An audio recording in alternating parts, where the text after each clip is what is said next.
Hello, everyone, and welcome to the official launch of Host Nation, How Governments Regulate Short-Term Rentals for a Happier Community, an all-encompassing guide that will redefine how governments think about short-term rentals. I'm Allie Maynard, and I'll be your host today. Thank you all for joining us for this exciting release of Host Nation. This isn't just another book debating whether STRs are good or bad. Host Nation acts as a comprehensive guide showing us the real actions and decisions governments across the country have been making. Now let me introduce the authors of Host Nation, George Gretzkis and Brennan Middleton. George, a former public administrator and elected official with over 40 years of experience working with governments across multiple states, including serving as the city manager of Fort Lauderdale, Florida, a city that welcomes over 13 million visitors annually. Welcome, George. Great to be here, Allie. And Brennan Middleton, a GovTech expert with over 15 years of experience dedicated to helping local governments enhance operations and increase revenue. Brennan has collaborated with over 4,500 communities, helping them navigate the evolving STR market. Welcome, Brennan. Thanks, Allie, for putting this together. Really excited about the discussion today, and thank you for having us. Thanks for being here. What's so intriguing about Host Nation is that it doesn't just give you the facts and figures. What really pushes local governments to think differently about STRs. Whether you're drafting your first ordinance or taking a second look at your current policies, this is the book that's got you covered with insights, examples, and analysis. So let's get started. George and Brennan, can you please dive into the evolving market of STRs and explain to us what has surged the market and demand for STRs? George, can you start with the significance of this red door? Sure. It's the craziest thing about these red doors, Allie, is I've seen these, probably 1,000 of these over the course of my lifetime, and it really never dawned on me that they actually meant something. In the olden days, that red door in many places signified that this was a possible place where an owner would take in a traveler. And you have to think about the history of not only this country, but the history of the world and transportation. And in ancient times, people travel was very difficult. So you'd have people walking and maybe taking mules or horses, but it was a very difficult thing to get great distances back then without a transportation infrastructure. And so having a place to stay was not only a luxury, it was a necessity. It was something that, could be a life or death situation. And people were accustomed to taking in guests and taking in guests for a fee. And so then, of course, as time evolved and with the road systems and the transportation, trains and airplanes, cars, buses, all of that really expanded the hospitality industry. And with that, the demand for places to stay. And so not only did you have the advent of the hotel industry, but you had an expansion of the short-term rental, people renting either rooms in their homes or their homes. And in this particular case, this photo came from in the 1940. This was a classic boarding house where, as the country was growing and they're building the roads, you have people, workers that needed housing as well. And so boarding houses were popping up all over the country. And in this particular case, $6 a week with several people in a room. And then this sign I thought this is an actual sign. And I thought it was important to put in the book because back then, this is how Minnie advertised her short-term rentals. She put up a sign. She didn't have a computer back then. And so I have watched literally hundreds of public hearings where community members are debating the whole issue of short-term rentals. And what I've noticed is that there's a misconception that somehow short-term rentals are a new thing. The reality is they have been around a long, long time. But really what ended up happening is the revolution comes with systemization from the technology. So Minnie doesn't have a computer, and so only some people get to see Minnie's sign. But if Minnie had a computer and she's on Airbnb or Vrbo or one of the other platforms, all of a sudden now millions of people get to see that Minnie has a place where you might be able to stay. And so this revolution really starts on the short-term rental side. Even though short-term rentals were all over the place, it really starts 1995 with David Klaus. And this is a computer programmer in California who happens to have a second home in a vacation destination, and he was looking to rent it out, and he created a website to advertise it. And not only did it help him rent his place, but some of the other neighbors also asked him if he could help them with the same setup. And so this started to expand. He had a business, vacation rentals by owner. And so this goes on for several years. And then, of course, the famous story in 2008 of these two entrepreneurs, it's actually three guys, but these two had their apartment in San Francisco, and then a third investor. And what they did was they saw an opportunity to make some money because they were having a difficult time with their rent. And they thought if they could pull out some air mattresses and advertise their place to the people who were attending a designers conference in San Francisco, that they'd be able to make some money, and which is what they did. They rented their air mattresses in their apartment. That led to a business they started, the Air Bed and Breakfast, which is now known to everybody as Airbnb. And so now what we're dealing with is not only, but we're dealing with millions of listings all over the United States, and of course all over the world. And this is something that communities have had to grapple with now, because the zoning laws along this historical path also started, and people started defining what a hotel is and what a bed and breakfast is, and what a short-term rental could or may not be defined in people's zoning laws. But as these listings started popping up, it really spilled into the legislative chambers, and a discussion and debate has risen all over the United States at the local level, the county level, and at the state level on this topic. Thanks, George. Yeah, Allie, George, whenever we set the stage to begin thinking about what a comprehensive guide or a book like this would be, it really started with data. So if we look at some of the data behind the rise in demand, it really came down to 5 key indicators that we all really must consider and take note of, because this really sets the foundational element to public policy and how we think about compliance and regulatory statutes. Not a surprise to any of you. Obviously, over the last decade, explosive growth, right? Over 1,800 in the top left, 1,800% growth since 2011 alone. That in and of itself is really fundamentally changing the way governments are thinking about policy. In 2024 alone, in fact, listings are set to increase by over 11%. So that continues to rise. As listings grow, the average daily rates continue to rise as well. Forecasted since 2021, over $340 a night. That presents a collection and revenue gap, if not regulated properly, and must be extremely evaluated and considered when thinking about compliance and the revenue gaps that come along with that. Thirdly, I'll spend a few minutes in just a second talking about this in more depth, but over 125 major platforms have popped up that are hosting these rentals.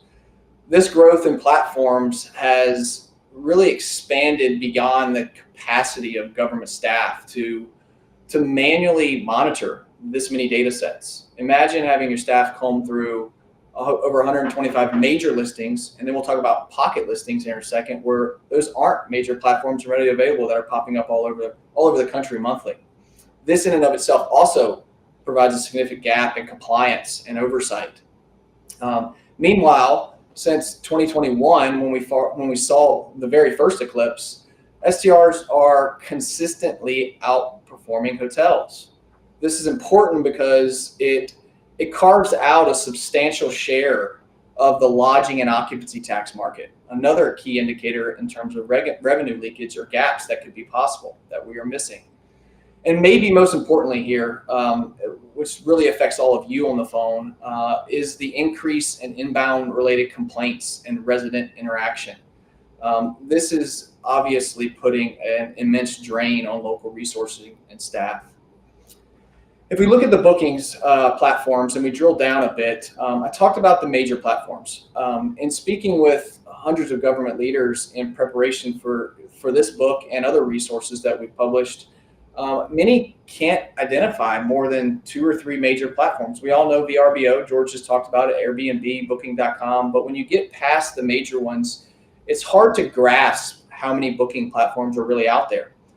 And on top of that, there's hundreds of what's called pocket listings popping up every single month, almost weekly, really, that are very specific to a jurisdiction. So think about a listing, a property owner who lists their property on a major website, and then they start to gain clientele and repeated business. They then attempt to move that business to an off-platform booking to where they go direct to source. That creates in and of itself a revenue gap if you're not monitoring those listings. So we'll talk about the use and a little bit about technology and how you can apply technology to monitor all of these sites, the major ones and the off-platform bookings. And without the use of technology, it becomes extremely difficult, as you can imagine, to tighten the gap on revenue and ultimately puts pressure on fiscal budgets when you look at it from a grand perspective. Okay. Before we go into some of the challenges that you as government officials are facing, and also property owners and residents and communities, with the explosive growth I just described, there are some positive aspects, right? So tourists are often preferring hotels for the cost savings and ultimately the extra space. If you've ever stayed in an Airbnb versus a hotel, you pay a similar rate, but you get much more space and privacy, right? Investors clearly are converting non-commercial properties into very steady income streams, investment portfolios that are very robust. And obviously real estate brokers are taking advantage of the vitality of this market as it grows. So all this to say, revenue shortfalls and opportunity are real, and government officials can't overlook the significant revenue that short-term rentals can contribute to their local budgets. As we segue into going deeper into the challenges that we just talked about a little bit, we're going to go deeper in a moment. We thought this slide was very beneficial, and it's really stood the test of time. Ben Franklin, way ahead of his time, mentioning fish and visitors smell in 3 days. This resonated with me because it really highlights the importance of having effective STR compliance framework, because just like visitors in your own home or STR guests, in a neighborhood, a residential neighborhood, can really become problematic for your residents if not properly regulated and monitored, and effective registration protocols are put into place. When we look at the challenges, what stands out for me when we summarized all of this was really the ripple effect. First and most importantly is, like I mentioned, the rising demand for public services and the strain that it's putting on different departments like police, medical, fire, and trash. And as these complaints from residents continue to rise, the demand for public services will continue to grow. And how do you meet those demands, and how do you apply a proactive approach to monitoring and putting in place regulatory protocols and policy that reduces that demand? In addition, as you saw earlier, massive disruption to the hotel industry taking place. This is ultimately leading to revenue collection gaps, as I mentioned, and these gaps are obviously, the governments are finding it difficult to completely and holistically identify every property, monitor that frequency once identified, and then marry that data with the administration and collection, most importantly, of all the permitting, licensing, and fees that they're owed. The balance here really becomes, how do you protect your community interests while ensuring compliance at the same time? And that's a fine balance, but it really starts with ordinance development and then applying effective regulation, oftentimes, as I mentioned, through the use of technology, which we'll go in depth with in just a few minutes. Impacts on communities. The question we tried to answer, and most of this is known. Everyone on this phone call is feeling some of these, if not all of them, but the question we tried to answer as we built the framework for Host Nation was an attempt to document and illustrate what an effective STR ordinance and administration strategy that takes into account all of these impacts. What's difficult, though, about building that is that the STR landscape is vastly different depending on region and tax laws and political landscape and volume of tourism. So we tried to build a resource and an asset that took all of that into consideration, distilled it down, packaged it in a way that you can marry that with example ordinances from other governments and how they are treating their own regulation policies and ordinances, and take from what is working and what's not working, build your own regulatory strategy. And we've provided a toolkit that we'll talk about at the end of this book that is an immense resource that walks you through every single phase in a question and answer scenario, to where when you get to the output of those answers and that data, it helps build the framework for you. That brings us really to the birth of regulation, and I keep addressing regulation in a framework. When we did a lot of local leaders, we experience, Avenues experience, in partnering with over 250 governments to administer this type of compliance framework that I'm describing. In distilling all that information down, we found STR regulation really falls into three categories. On one end, there's very low governance, minimal regulation, and oftentimes little or no specific ordinances. And we'll get into ordinance drafting in a few minutes. But the question here that I often hear is, where do I even start? How do I even begin? What do I consider? Some key considerations we'll cover today, but in a much more comprehensive way, we've listed those and tried to capture them all in a very comprehensive document. In the middle, you see governments are really in a more balanced and mature approach here, where some form of ordinance or many different ordinances are in place already. But the problem here really is the struggle of effective enforcement. And the problem with those in the middle are the lack of technology application and utilizing technology. We talked about 125 plus platforms. How do you monitor all those through manual processes? You can't. You have to utilize technology, and we'll go over what are some of the technological advancements that are taking place today, and how do you take advantage of some of those. And lastly, mature governments who have very tight controls, robust ordinances, widespread use of technology and utilization of the data that provides, and they're using that data to drive decision making. This obviously, on the high end of the spectrum, leads to effective enforcement and collection and maximization of revenue. One thing, though, Brennan, about the last category that you have here is that there are plenty of places in this country that have had short-term rental ordinances on the books for years, but are currently, even as we speak, reevaluating those because they're not 100% satisfied with the outcomes. So what you'll find in this book is some of the debates that are going on right now about what they can be doing to add or subtract what they already have in their ordinances. So even if you have an ordinance in place, it's probably a good idea if you go through and see what are the topics that communities are debating today in order to make their ordinances even better. Wonderful. So ordinance creation. So where do we go? How do we start? I think it really starts, and where we started was, what problem are you really trying to solve? And it's different for everyone. And in their own experiences, some have 5 STRs in a small community, some have hundreds, some have thousands of STRs. The difference is the problem that you're trying to solve is vastly different depending on your own experiences and the volume in which your community is seeing. When we think about defining what a short-term rental is, it seems simple, but the defining elements of what a short-term rental is may be a surprise to some, but it's vastly different. And what we found was it's different depending on geography and many other deciding factors, such as tax codes or zoning codes or land use codes or state prohibitive laws. Depending on where you're located, it can be vastly different. So I think it starts with, how do you define what a short-term rental is, and how do you want to govern that definition? As you can see on this screen, these are real life examples, by the way. We took these from exact ordinances and how they define them in their own policy, but these are how governments across the country are defining what is considered an STR in their community. And once you settle on what that is, then you can start documenting how your ordinance should be applied.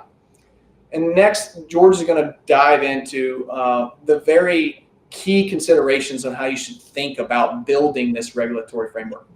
But Brennan, before I dive into anything, I just want to remember, I'm used to saying this as a former public administrator, is check with your attorney. Whatever we talk about today, check with your attorney.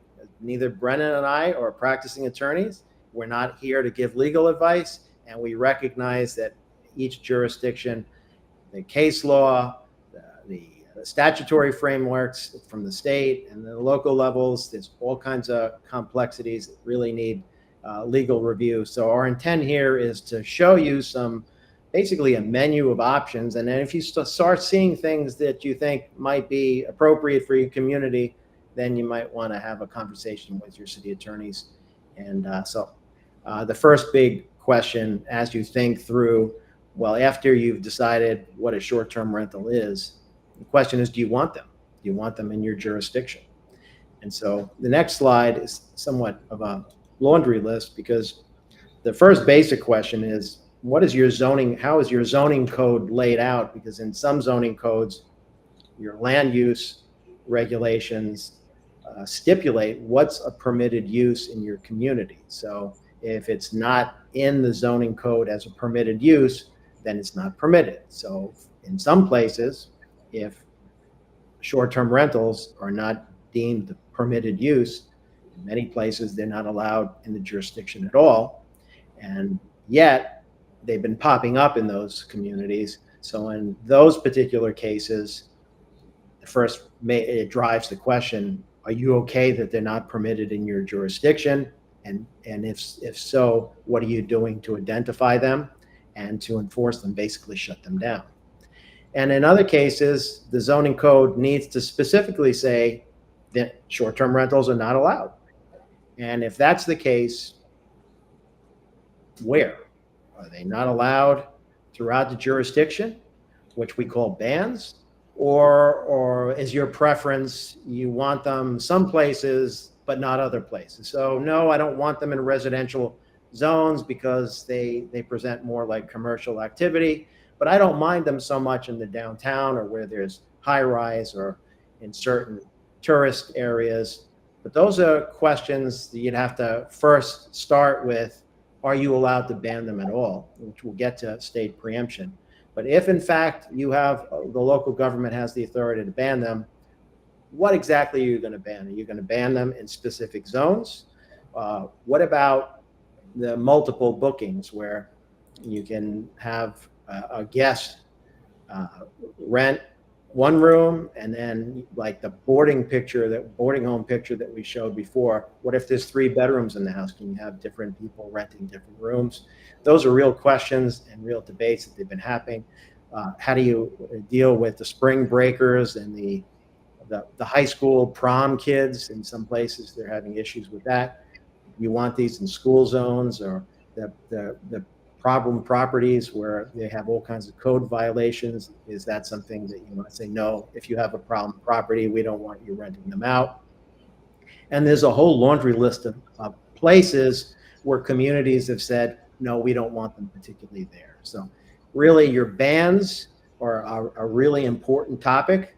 They are wrapped up in legal consequences, and they could be significant legal battles depending on the type of bans you opt in for. And there are going to be winners and losers, and many times that throws off lawsuits. So that's something that you want to figure out too, is the costs and the benefits to whatever type bans you're interested in.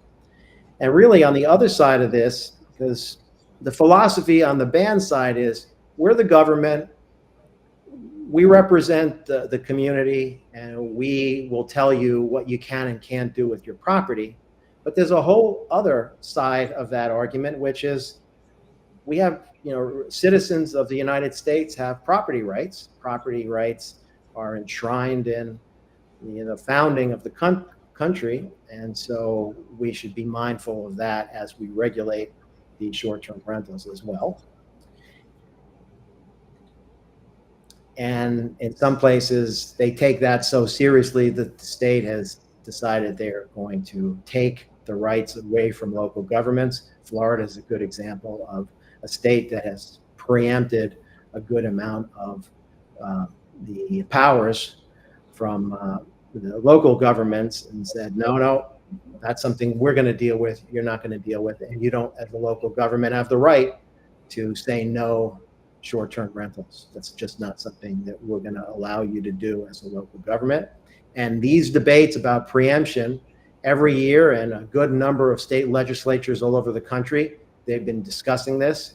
And some states have taken action to take these rights away from the states, and then others are threatening to do that, or vice versa. Some of them are discussing and debating giving the local government even more power than they have.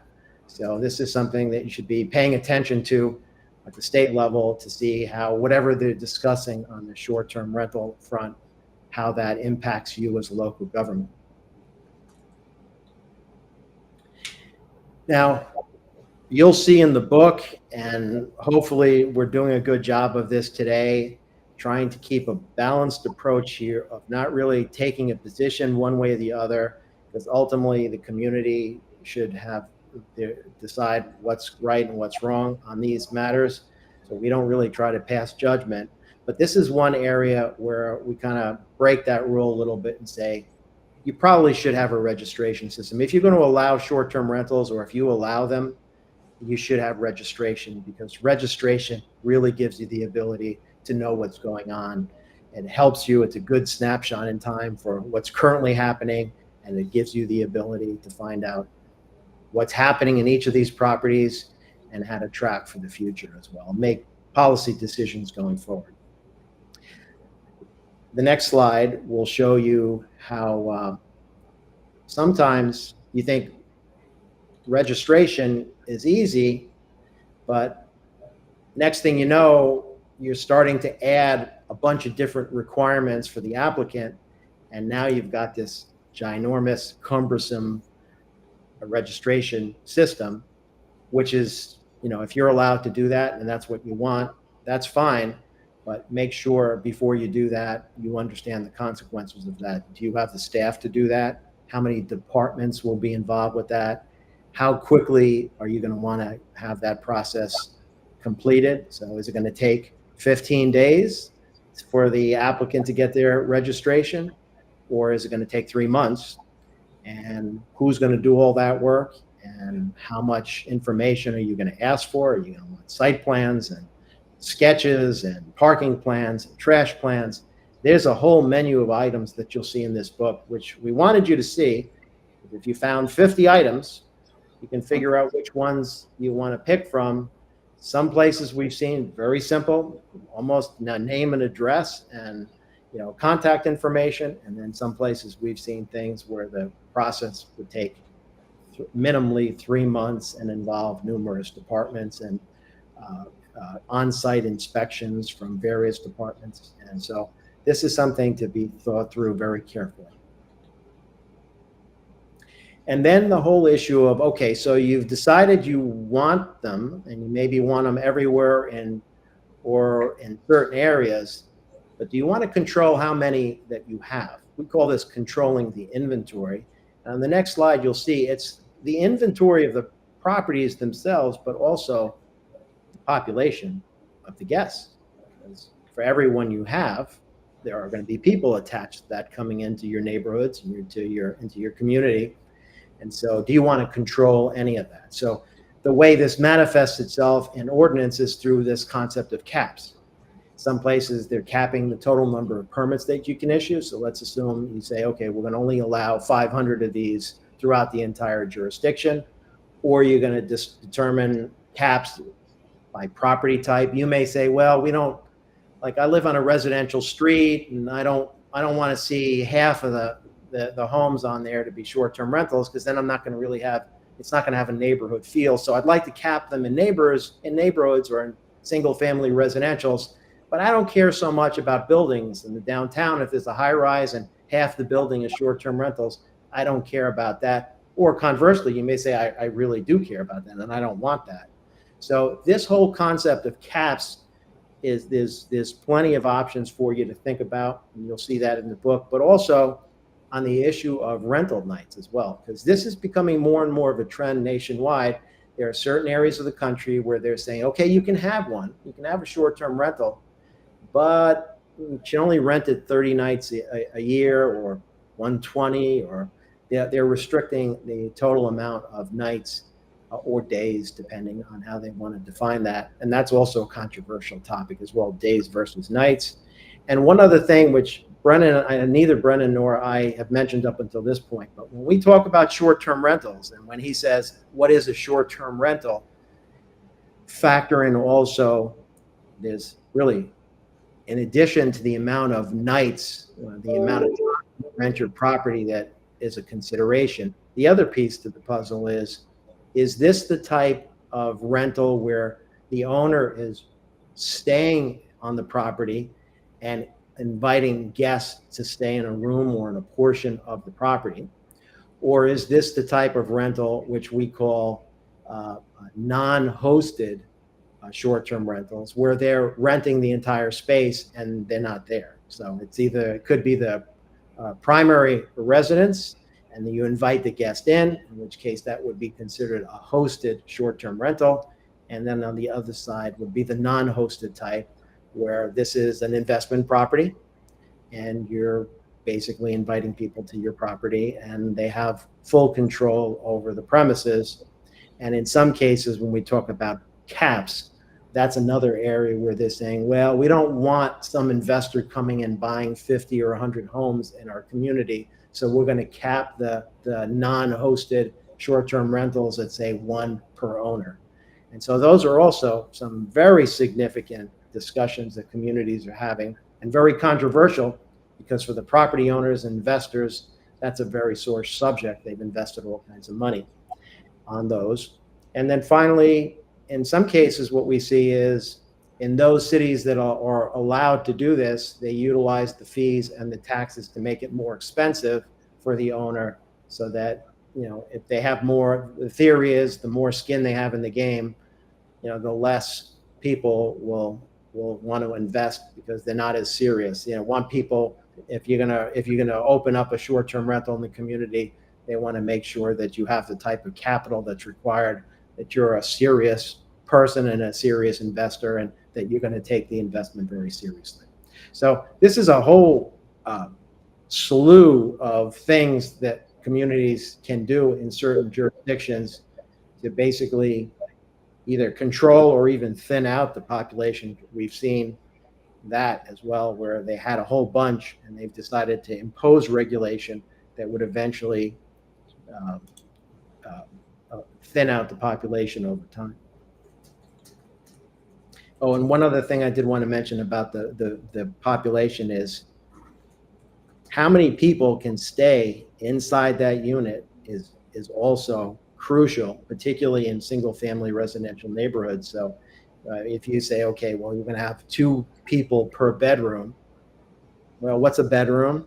And also, is that it? Just 2 people per bedroom? Or are you going to allow them also to have an air mattress or a cot in the living room? Or we've seen them in the foyers. We've seen them in makeshift spaces throughout the house. How many people do you want sleeping there on any given night? And also, do you want them bringing in their guests?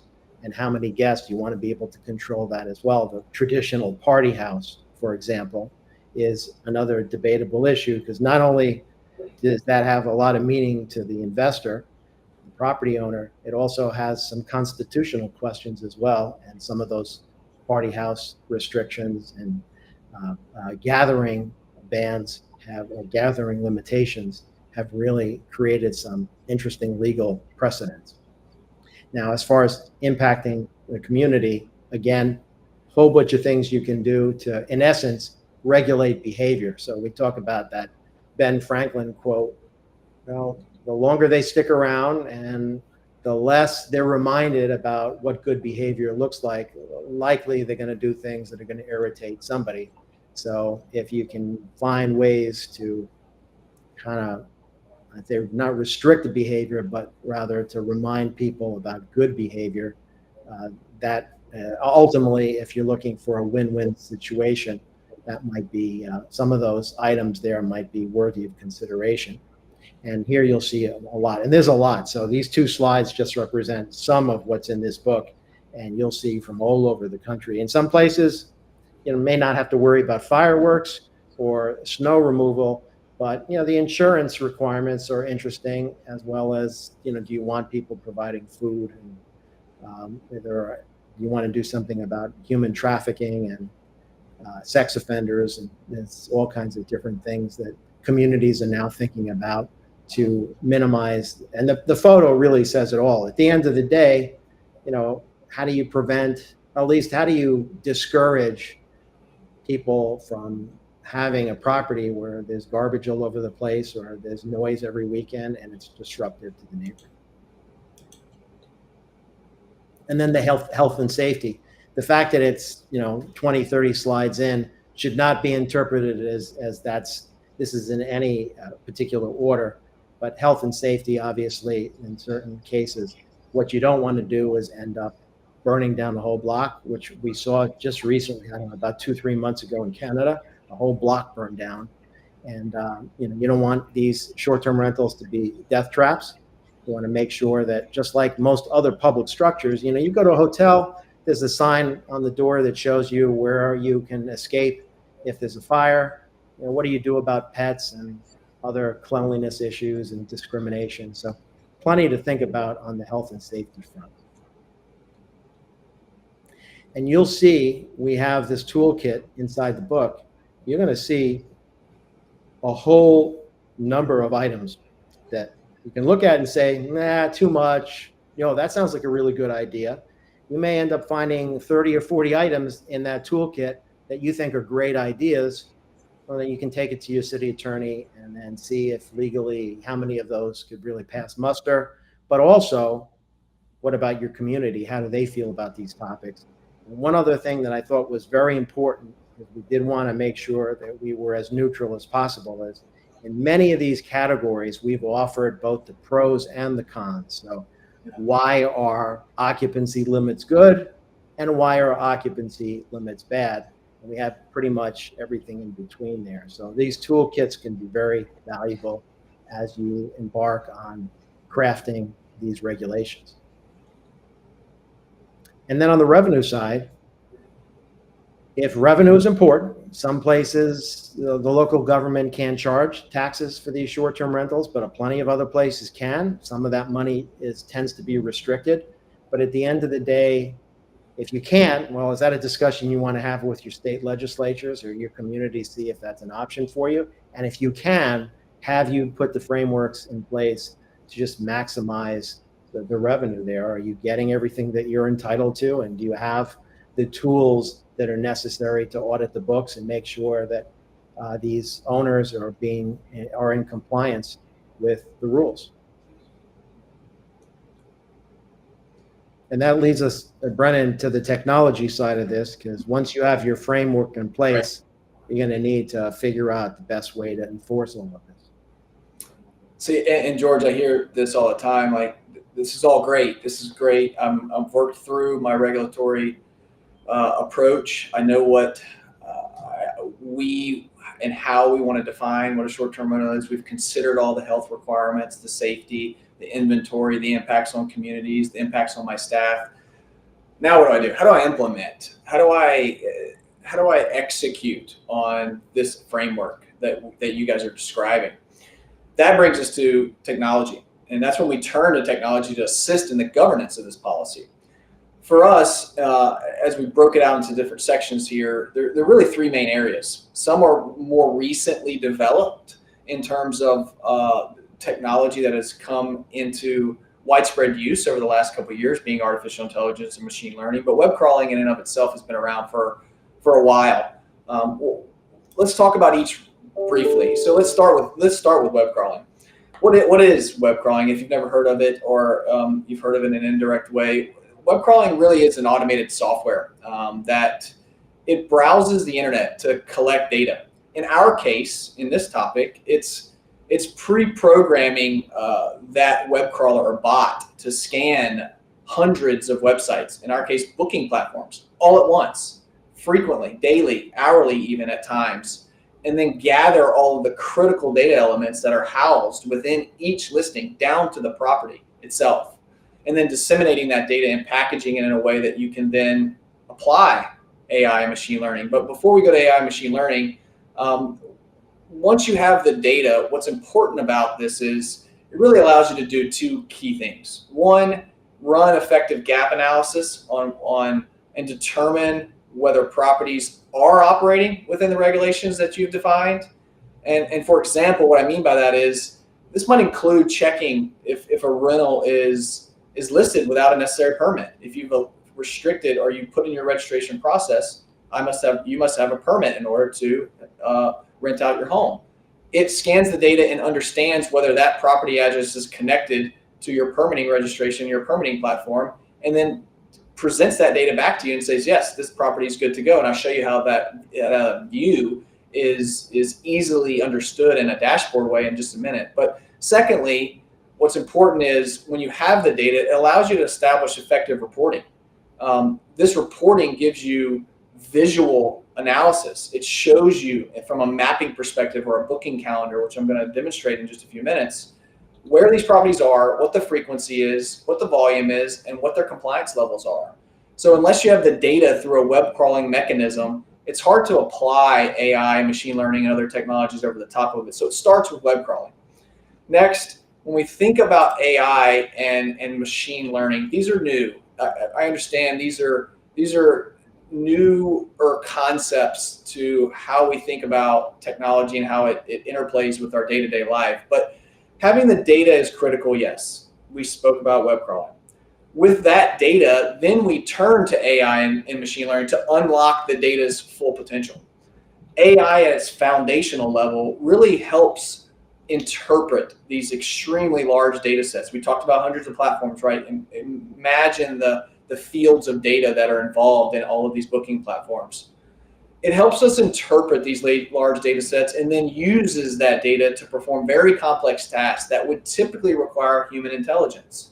Well, if you have 500 STRs or 100 or 1,000, one, we know already that we can't manually track all that across the platform. So we use web crawling. Web crawling then gives us the data. AI then packages that data and allows us to use applications to administer it and collect it and enforce it. And it presents the data in a way that is very, very user-friendly and allows your staff to take advantage of some of the dashboarding analytics. Machine learning plays a part here. Machine learning really processes the data and then uses statistical algorithms, knowing that's a big word, but it uses algorithms to identify what the value behind machine learning is the identification of trends and patterns. What machine learning allows us to do is to forecast based on past behavior, what is going to be coming next? What does the future look like? And that's what brings us to some of the portal tools. As we transition a little bit and we say, okay, behind the visualization is web crawling, AI analysis, and then machine learning. That then brings the data to the surface. You can think about what you see on the screen right here is a demonstration, if you will, of what kind of a control center would look like. If you look at some of the defining elements here is the importance of the machine learning and AI capabilities. It gives us a way to visualize some of these data elements. Think if you could understand how many unidentified listings you have, or how many listings are permitted, or how many are not compliant, how many are registered. What is the estimated versus reported revenue? We estimated based on our STR count, X dollars in revenue over this quarter or this fiscal cycle.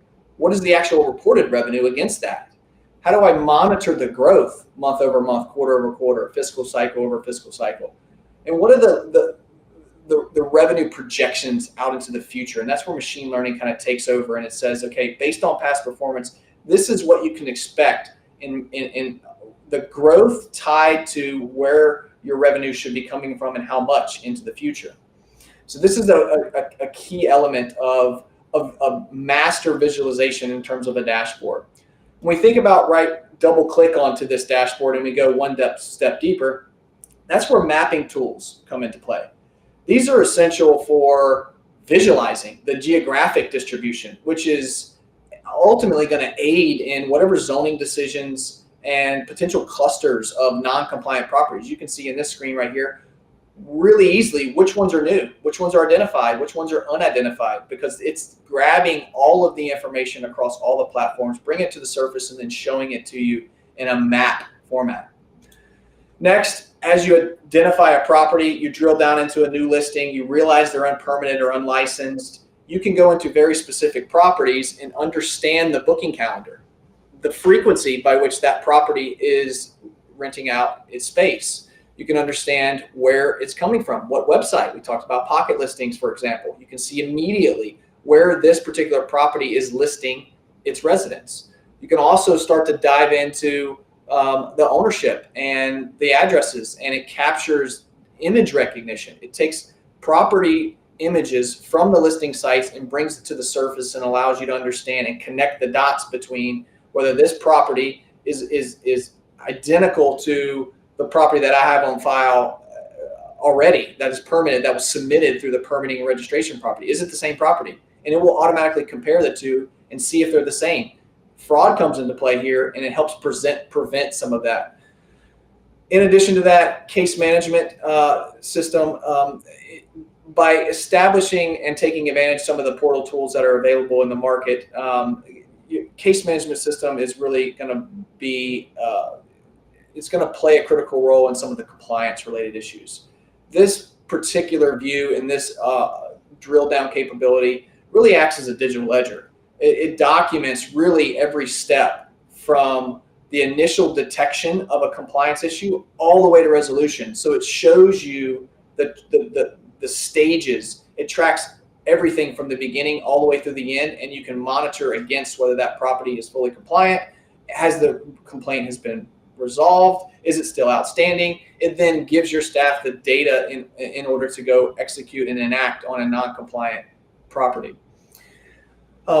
With that, those are just some demonstrations of portal tools. There are other applications and there's other data that you can access through these portal tools, but really that is a snapshot of all of the technological advancements that have been coming to market and coming to the forefront of what governments can take advantage of as they think about enforcing and executing on the regulation strategy that they've built. Brennan, one thing I wanted to add about this is, because I've spent a good amount of years running governments, and I know in many cases the staffs will try really hard to look for the Airbnb. They'll go on Airbnb's website and they'll kind of try to figure out where these properties are. But almost all of them fail at that task because the technology is moving way too fast. And also the property owners know what they're doing to try to evade. And many of them are evading anyway. And so I would say for those staff members that are looking to do this on their own, we commend you for trying, but it's going to be very difficult to get a complete inventory without the right technology in place. And one step further, George, I would stress also a human element here is important too. Technology is not going to do it all. It actually, the human verification of a lot of this data as it presents itself to you and the validation of it is also critical, right? So it doesn't eliminate staff. It doesn't eliminate oversight. It actually enhances it, and it presents the data in a way that the human element still is important, and the verification is still as important, but it allows you to streamline and automate and scale. Really, at the end of the day, it allows you to scale your governmental operation as it pertains to STR compliance. So, Allie, with that, it really brings us kind of full circle. If you want to build a regulatory framework, technology clearly enables this to be done. Regardless of what side you're on, how rigid you want to be with your regulations and registration processes, the book itself presents both sides.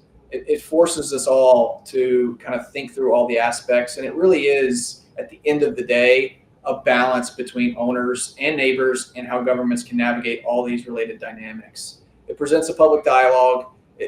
And what's most important about this book and what we tried to build here is it presents exact examples from hundreds of governments across the country. And what I mean by exact examples, nested in each one of these sections within the book are exact excerpts from ordinances that are being administered today. and it allows you to understand how other governments are thinking about some of these key areas. And it presents them in a way that you can take advantage of that ordinance right there in front of you, and it connects the dots between some of the regulatory protocols and frameworks that we've said and described today. It actually shows you how other governments are executing on those.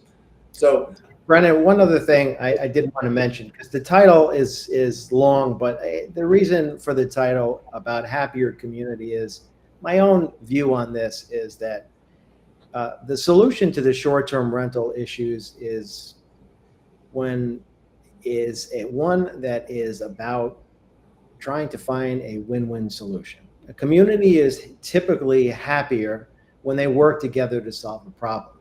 And we have seen some fierce battles, the short-term rentals with no restrictions because of property rights, and no short-term rentals because they're all bad and they're evil and they're ruining the community.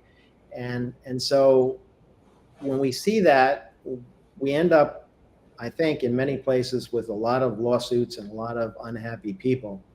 And so with this resource, I think what it does is get you closer to a win-win and really understand both sides of the coin. Because, short-term rental, the human side of this is, well, we have a senior citizen who, without renting that one room out in her home, she can't afford her mortgage. We have a young couple that moves into a neighborhood and they want their kids to be safe. And next thing you know, you got a nuisance home next door with all kinds of strangers coming into the neighborhood, and you're not feeling very safe about your neighborhood anymore. And you have people who have invested all kinds of money thinking that short-term rentals were legal, and they relied on that income, and shutting them down may put them into bankruptcy. And then you have other people who went into a single-family residential neighborhood thinking that this was a non-commercial neighborhood. Next thing you know, half their neighbors are short-term rentals, and you feel like you're living on Hotel Row.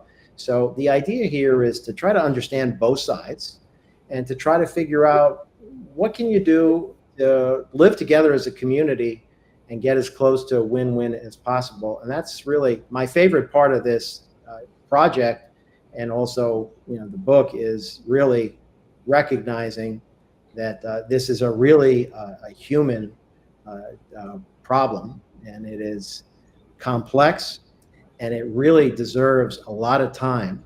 And it's not really just, we've been going now for about 50 minutes, and I feel like we've just scratched the surface. Yeah. But there's a lot more to talk about, I'll tell you that.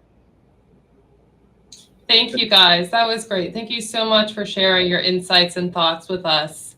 We did have a couple questions come in from the audience. So if we have a couple minutes, we can grab a couple of these questions for you guys. Sure. Of course. All right. One question here. Is the toolkit a separate resource from the book? It's actually included at the back of the book as we wrap up the chapters.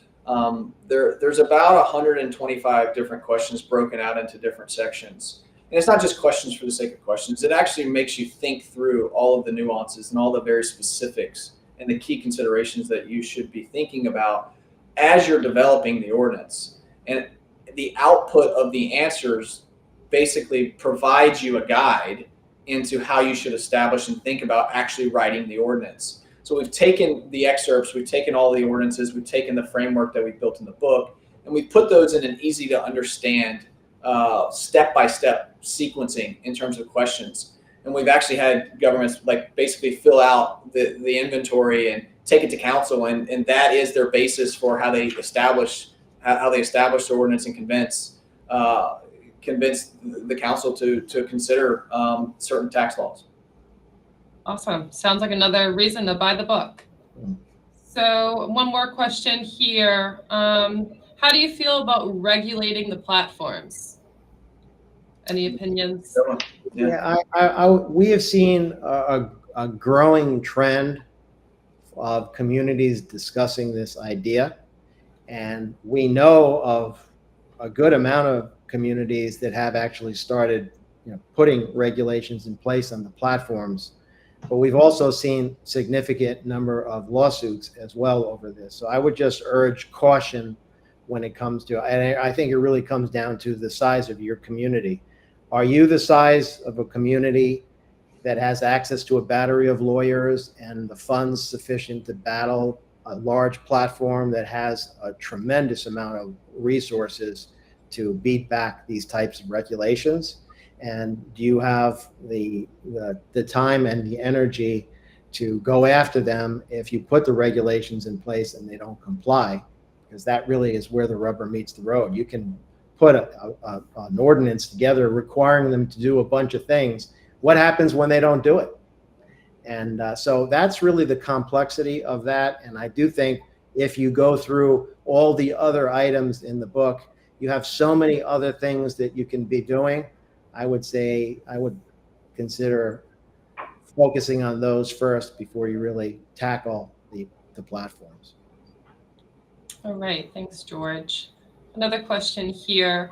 I don't know how many STRs I have in my community. Can you give me an estimate of that?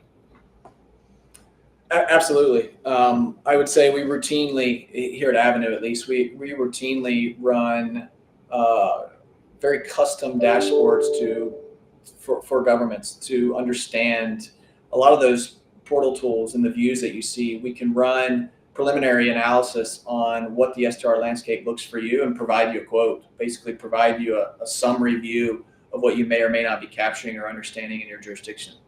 Absolutely. Awesome. And how can they reach out to you? Well, they can reach out to us. So I think our email and contact information are on the second slide when we did the intro. But you can reach out to us through our particular website at Avenue, who sponsored this book, at www.avenueinsights.com, or you can reach out to me personally, brennan.middleton@avenueinsights.com, and be happy to connect you to the right team. All right. Thank you, Brennan. One last question here. Will you be providing some hands-on consultation to the frameworks of STR regulations? Oh, that's my favorite question. My favorite question because it's so frustrating to only have an hour to talk about this when we have, I don't know, 250 pages in the book. This is so dense of a topic. There are so many things to consider.